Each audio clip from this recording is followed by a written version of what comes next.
आजही तुम्हाला 14 तास काम करावं लागलं असतं, हक्काची सुट्टी नाकारली असती आणि पगार मागितल्यावर मालकाने थेट बाहेरचा रस्ता दाखवला असता, तर ही गोष्ट आज आपल्याला अशक्य वाटते, पण 79 वर्षांपूर्वी हेच वास्तव होतं.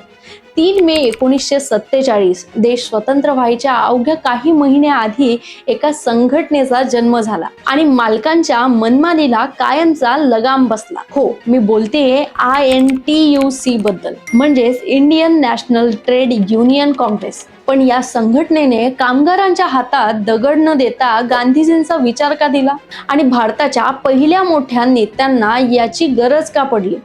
चला तर आज आपण या मुद्द्यावर चर्चा करूया.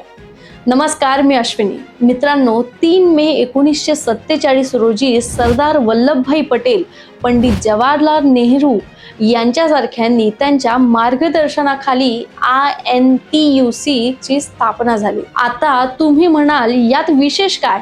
तर त्या काळी कामगारांच्या संघटना होत्या, पण त्या बहुतेक हिंसक होत्या किंवा त्यांच्यावर परकीय विचारांचा प्रभाव होता. देशाला स्वतंत्र मिळताना कामगार सुरक्षित असावा आणि मालक कामगार यांच्यात रक्तपात न होता तोडगा निघावा, हा त्यामागचा मुख्य हेतू होता. आज आपल्याला मिळणाऱ्या सोयी सुविधांमागे या संघटनेचा 79 वर्षांचा संघर्ष आहे. 3 मे हा दिवस आपल्याला आठवण करून देतो की हक्क मागितल्याशिवाय मिळत नाही आणि संघटित राहिल्याशिवाय आवाज दिल्लीपर्यंत पोहोचत नाही. तर तुम्हाला काय वाटतं, आजच्या कॉर्पोरेट काळात अशा कामगार संघटनांची खरंच गरज आहे का, की आता नियम बदललेत? तुमचं मत कमेंटमध्ये नक्की सांगा आणि आपल्या पेजला फॉलो करायला विसरू नका, कारण विषय कोणताही असो, आपला मुद्दा भारी आहे.